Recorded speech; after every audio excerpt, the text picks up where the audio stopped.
This is Gareth Southgate, and this is the Three Lions podcast.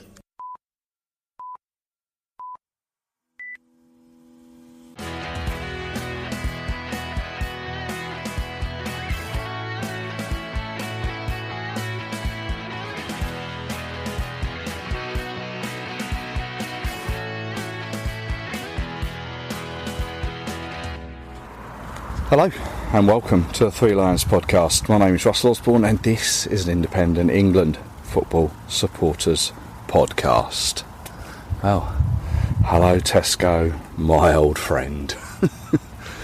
It's once again 3:30 in the morning. It's Wednesday morning as I wait once again for the National Express to take me to Stansted. Once again to Eindhoven, where a coach onwards, organised by England fan Paul Dennis, will go towards Dortmund, venue of tonight's match against the Netherlands. Now there's a band called Travis, Scottish band, who I'm sure you've heard of. Why Does It Always Rain on Me, Driftwood, Sing, all great tunes, sort of, late 90s, early 2000s. Well, they've just released a new song called Bus. I keep hearing it, and when I think back across this tournament and all the coaches I've used, it's beginning to sing to me, that song. So those past 5 games I've been in and out, returning home for work, family and the like, just like many others. But now I've booked, it's just a one-way trip. Understandably, prices are shooting up, so if we win, I will make my way onwards to Berlin at my leisure. If we lose, well, I've got to find my way home and probably be back in work for Friday. Obviously not what I want, but it also means I've had to ditch my trusty man bag. All that I needed in there for an overnight, but I've had to ditch it for a slightly bigger one. Which, if I'm going to record and release an episode, I need to take all the gear that comes with it. But like many fans, we all get sort of superstitious, don't we? I don't like change, even if it's just something as small and maybe insignificant as a bag. But yeah, I imagine many others are doing the same. Just going out now and hoping for the best. I guess probably some have had similar conversations with partners, parents, friends, trying to arrange life back home, all on the basis of what the national football team of our country, England, will do tonight. Started to think more about England actually recently and why there is an obsession for many of us. I mean, first and foremost, I guess it's the delay in winning anything since '66. But unlike domestic football, where you have the opportunity to see your team week in, week out, the opportunity to see those teams win trophies every season, a team like Manchester City, for example, well, I know it's like comparing apples with oranges, but just the bare facts are, nothing else. Since England were knocked out of the Qatar World Cup, Manchester City have won 2 Premier League titles, an FA Cup, a Champions League, UEFA Super Cup and a FIFA Club World Cup. Nature of international football is that you have to wait 2 years before you can have a stab at winning anything, and then on occasions you may not even qualify for that tournament. And we only have to go back to 2008 for that scenario. I know that there's every chance that your club hasn't won anything in that time, those 2 years, but they've had the opportunities. It's the waiting and hoping that brings the belief for all of us that follow England. And in following it with all these other people who share that same ambition. Now, if we do make it through this evening, we will face 3 times winners Spain, who were winners in 64, 2008 and 2012. They beat France 2-1 last night. As I say, tonight we play the Netherlands, who won it back in 1988 And a couple of weeks back we played Denmark, who won it in 1992. Different times now though, isn't it? But how I'd love to see us lift that trophy, just as many of those fans of those nations have done themselves. It's going to be tough though tonight. Our record against the Dutch is mixed. Played 22, won 6, drawn 9, lost 7. Our most recent meeting was 2019 in the Nations League finals, where we lost 3-1 in Guimarães in Portugal.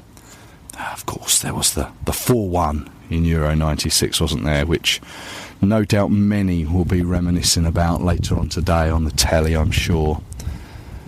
But of course, I can go back further to the USA World Cup qualifying campaign of 1993, where we faced the Dutch home and away.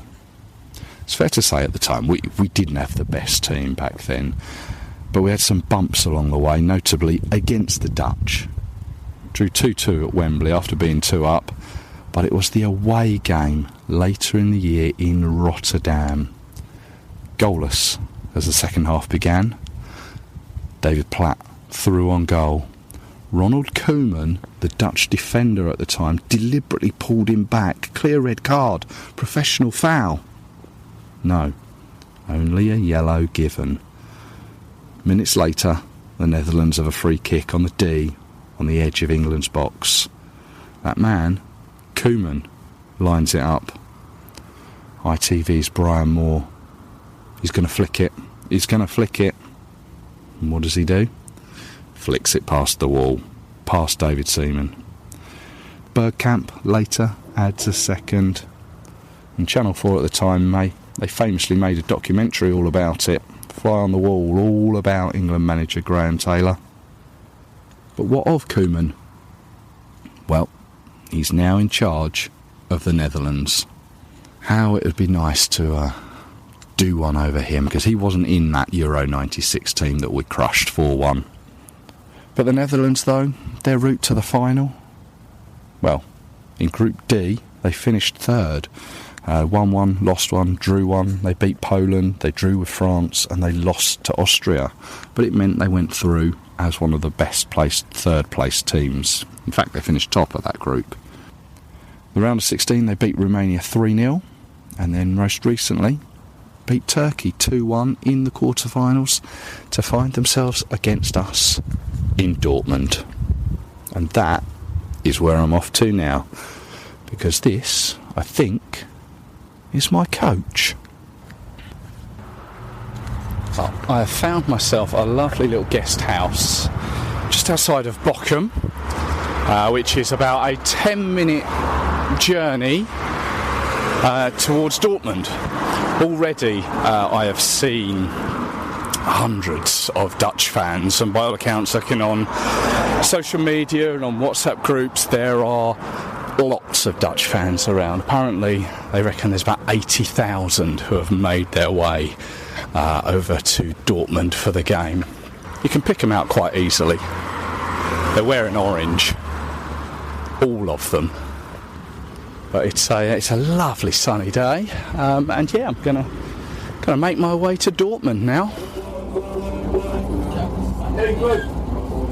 Liebe Fußballfans, zum Stadion bitte in Dortmund Hauptbahnhof aussteigen und dort der Beschilderung folgen. Dear football fans, please get off at Dortmund main station and follow the signs to the stadium. So from right outside the Dortmund main station, there is a green carpet, a green pathway that leads all the way to the stadium, so you know what way you're going. Apparently it's about a half-hour journey, but everyone's walking it. I picked up a kebab to eat, to take on the go with me, and I'm going to get a drink in a moment. I haven't got enough hands for a drink at the moment, but yeah, literally there is a green carpet all the way, and there are England fans doing this walk, there are Dutch fans doing this walk. The amount of orange is amazing, it has to be said. There's so much glass on the floor here at the moment. I'm hoping it's going to thin out a little bit as we make our way towards the ground. But I think I've missed the main Dutch walk. Apparently about 40,000 of them were going to do a march towards the ground, but I think I have missed that. Fortunately, I didn't really want to get stuck in amongst all of that. But do you know what? Years ago, this fixture would have been troublesome. Be troublesome. The history with the two sides. But now, we're literally walking all together. We're not walking hand in hand, but we're all walking together, both sets of fans, no trouble. So kebab finished, it was alright that one. Beer bought. I'm continuing walking along this green carpet, which is quite handy actually, because it's quite easy on your feet. It's quite soft underfoot.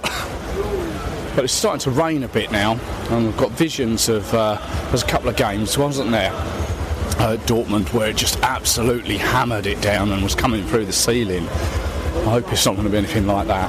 But, there's a patch of clear sky over there. Now that patch of clear sky has been replaced by dark clouds. Once again, like Düsseldorf the other day, I'm sheltering from the rain. What is it about Dortmund? So whilst I'm sheltering from the rain, I've been joined by a couple of England fans who are pretty much doing the same. Who have we got here? Brian, how you doing, mate? yeah, really good. Other than getting wet. It's not nice. It's like Düsseldorf again, isn't it? Yeah, for sure. Go on, what's your thoughts today? I think we've got to go for it now. I think 2-1 England in 90 minutes. Fancy Jude to do well again. I think our luck's going to turn at this later stage. It's got to, hasn't it? What's your general thoughts on the tournament so far, like as you've seen it? We haven't played brilliantly, but we are where we are. So it's not always about attractive football at the end of the day. It's about getting the results, and we've got them across the line. France got all the way to the semi-final, scoring 1 goal from open play in that whole time. So it's not about playing the most attractive football.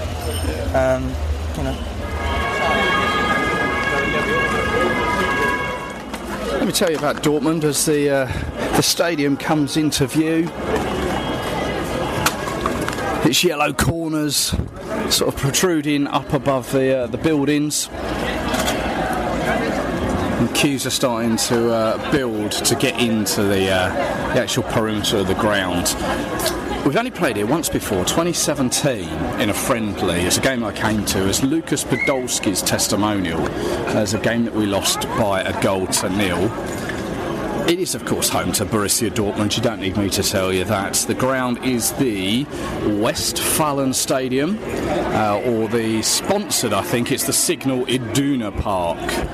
Holds 81,000, but it is reduced to about 66,000 for the Euros, and that is mainly because of what we know as the Yellow Wall, the all-standing South Terrace here. It is the largest in European football, but for the Euros, it turns all seated throughout the tournament. And tonight it's the Dutch who occupy that end, and rather than being a yellow wall, they will turn it into an orange wall. So we've seen the outside of it, we're now inside. This is one of those iconic grounds. It's a real impressive one. Despite the fact that the seats are all grey, it's just got that iconicness about it. The grey goes with the yellow. As I say, it is the home of Dortmund, Borussia Dortmund, whose colours are black and yellow, aren't they? The yellow wall stand, the south stand, is right in front of me. Huge cantilever stand. Either side is fairly similar. Like it banks up either side with a. It hasn't got massive executive boxes, if I'm honest, which is nice actually. It doesn't have that sort of corporate feel to it. It's got Borussia written into the seats to my left-hand side, and then there's the media side just beneath that. There's an England flag and a Dutch flag hanging from the top, along with all the UEFA and the FIFA and the tournament banner. And I am literally 2 rows from the front, behind the goal. Well, I'm on the edge of the 18-yard box. Behind me, loads of flags. Who have we got? Bradford, a couple of Bradford ones there. England Till I Die for Manchester City, the crest. Maidstone, Aston Villa, Mexborough Owls, Oxford United there as well. 9:17 Breakfast Boys, I'm sure that means something to someone. Who's over there? Huddersfield Town. Huddersfield Town with a West Ham crest on it as well. But at the moment the teams aren't out. It's very, very early, to be fair. I'm trying to remember, I think when I came here in 2017 we were tucked up in one of the corners, which may have been at this end. Managed to get myself a matchday programme. Much like the last Euros, they done a initial tournament programme, and then they done a semi-final programme and a final programme. So, yeah, got myself a semi-final programme to go with my collection. All green affair. €10 for this one. Something's occurred to me, and it was sort of playing on my mind as I was walking to the ground. All the Dutch in all their orange. It reminded me of something, and I couldn't put my finger on it. And then it came to me. The Dukes of Hazzard. For those that are old enough to remember the Dukes of Hazzard and the orange car, I think it was called the General Lee. But I can't for the life of me remember what number it had on the side of it. I want to say 16, but I'm not sure that's right. But yeah, all the Dutch walking around with their orange shirts and with their numbers on the back. And I swear one of them will be one of them had to have been the same as the General Lee. That orange wall is beginning to fill up now. To be honest, the England area isn't filled up as yet, but it is early. It is early. England team have arrived and taken a stroll on the pitch as they've done every game, as both teams do. They've still got all the white trainers. It's Phil Foden there coming up on the big screen. It's Pickford.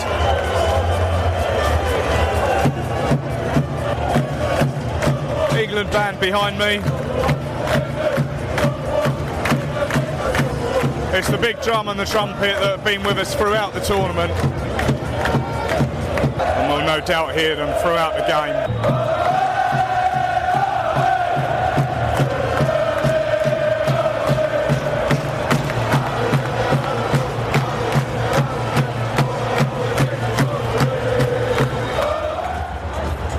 These big screens in each corner replaying all old European Championships moments from both sides. Penalty saves from Jordan Pickford in the last Euros. David Seaman's penalty save in Euro 96. Goals from Gaza, Euro 96. They showed the Alan Shearer one against the Dutch. The one where Teddy Sheringham just laid it off to him. Thankfully they didn't go back further than 96.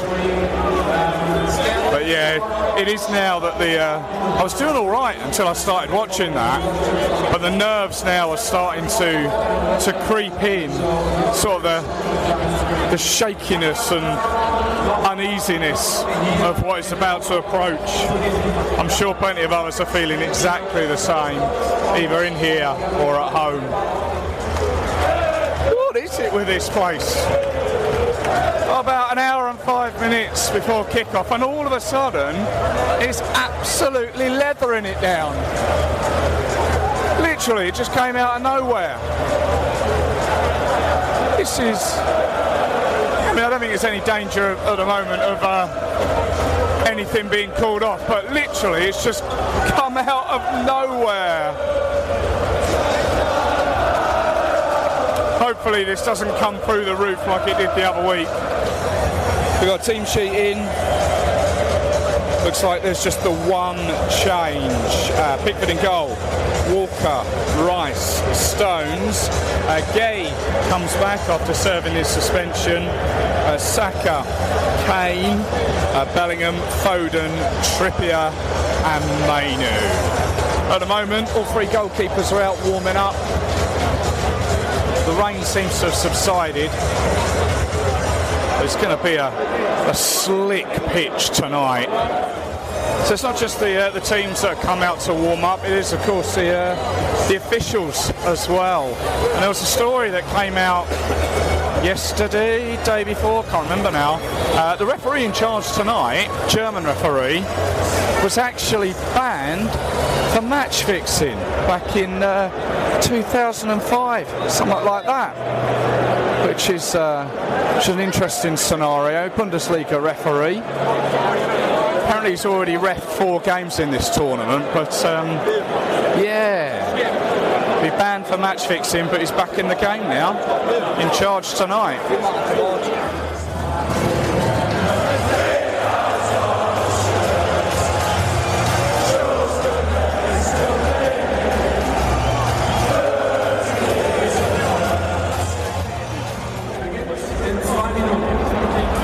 10 minutes to kick off. Just about to lay out the display on the pitch. To be honest, the Dutch outnumber us probably 3-4 to 1. They are everywhere. Ladies and gentlemen, if you are able, please stand up for the national anthems. Starting with England.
Decent strike.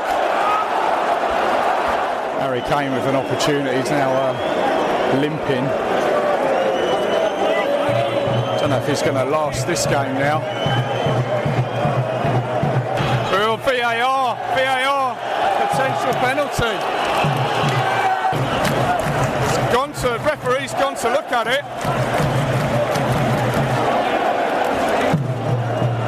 Didn't actually see what happened, to be fair.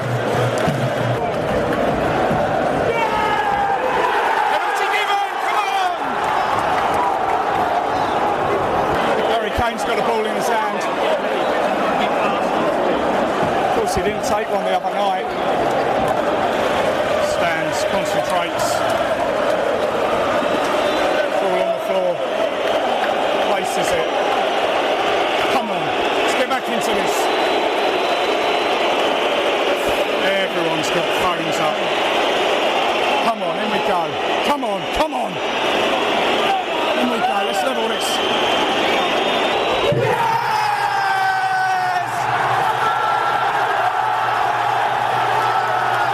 Here they come, celebrating in Dortmund. Yes! Get in! Yes! Tucks it right into the corner. I think they're doing it the right way.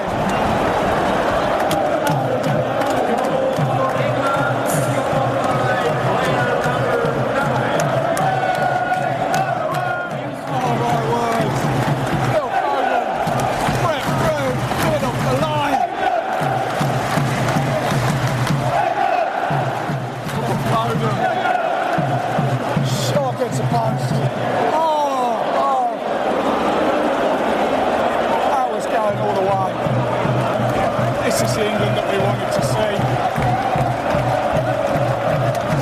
Where's this England been hiding?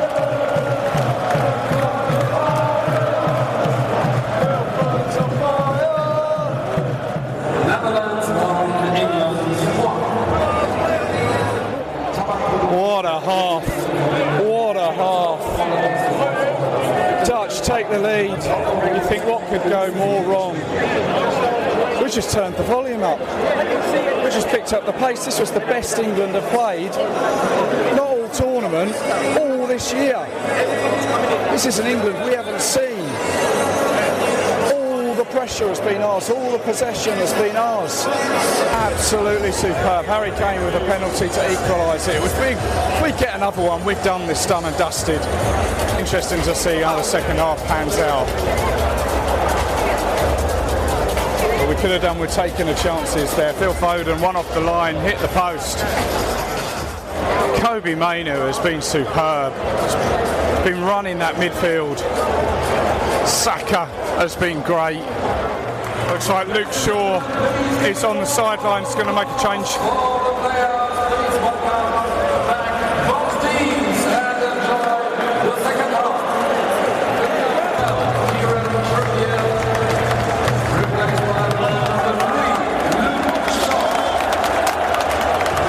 Come on, England, 45 minutes. Let's get this done.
That full time. We're in a final, don't you know? Just can't put it into how much I feel, how happy I am for this. Oh, just seeing the scenes for yourself. Everyone's ecstatic. It's just moments I'll take to my grave. I'm sure everyone else is going to take it to their grave as well. It's just incredible memories. What happens on Sunday? It's been a summer to remember. Football's coming home. Let's just go to Berlin on Sunday. Enjoy every second of it.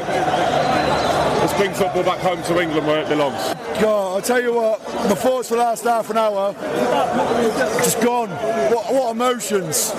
Crazy. It's one of them tournaments, right? People are going to slag off at the start and say, oh, boring football, boring this. But what a way to win all these games. Extra time, penalties, last minute. Ollie Watkins, Tony scoring the last minute. You know, players you're not expecting to come out and get the goals. But we go again, one more time. In Berlin. And I'll tell you what, if we can just play a little bit better than we've done today, because today was so much better, such better football, we win it. We do. We win it. We win that. Brian, my journey started in '88 in Germany. In Germany, when the Euros here. Van Basten hat-trick. That was my first England goal when Brian Robson equalised. That was the first goal I saw live, and it's because of the ball that my Uncle Tony brought me to that. My dad gave me my love of football. My friend Trevor, who passed away, come to Euro games with us. My friend Chris, who passed away. Jim, but I carry him here. And for nights like this, and for everyone at home, this is the best hobby in the world. It used to be probably the best hobby. It is the best hobby in the world. You know, we get 4 weeks away every 2 years. We've become rather good. Super. Go on, how you feeling? Unbelievable. We were crying. Unbelievable. Crying. Honest. I'm saying, the last time I cried at a sporting event was Paul Runnings when the bobsleigh took it off. It was lucky egg. You know, honest, that was the last time I cried at a sporting event. Much love that. And we're up there, we were in bits crying, and we're all getting each other. Love it. Honest. Look after yourself. Love that country. Berlin, I see you in Berlin.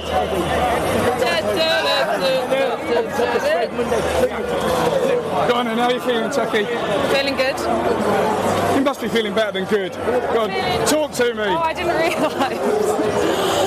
I am just quite overwhelmed with what just happened.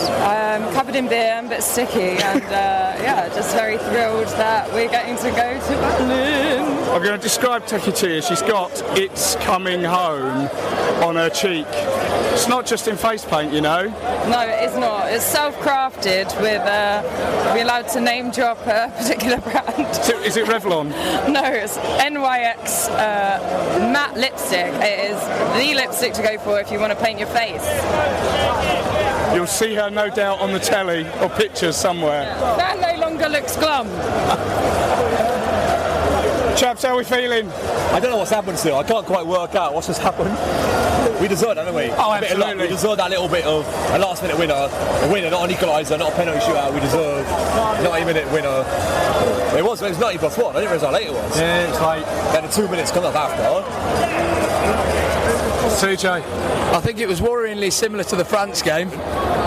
In Qatar, like in the stand, probably a little bit on the pitch as well. We had slightly more possession, well, a fair bit more possession today to be fair than them, but it was a similar sort of vibe to it. But like, we just, I think absolutely magnificent performance, and we're going to Berlin. I think Southgate's got it absolutely bang on again, changed things, and look what's happened. Anyone that questions his methods just needs to like come out here and have a look at what we're doing. You see his celebrations at the end. He was loving it. He's just the passion. The passion he shows. Southgate made the right choice. It was proactive rather than reactive subs. Because they started turning the screw, didn't they? They were getting the possession. It was a bit familiar again. Here we go again. It's coming. Their goal's coming. It's coming. It's coming. He made a change, and it eventually paid off. So you've got to give absolute massive credit for the Southgate there with the subs. Pickford, right Jordan Pickford again as well. Couple of great saves. Probably our man of the match, I would say. Look at the stats there. I would say he's our man of the match. 9 shots, 4 on target. 3 of them in the first half. You know, we played. Finally, we turned up. Finally, we turned up. We go once more. We go again. So 3 years ago, coming out of Wembley after the Denmark game, there was this sort of strange feeling of what have we just witnessed? What have we just seen happen? We've won a semi-final, we're in a final. Fast forward 3 years, here we are again.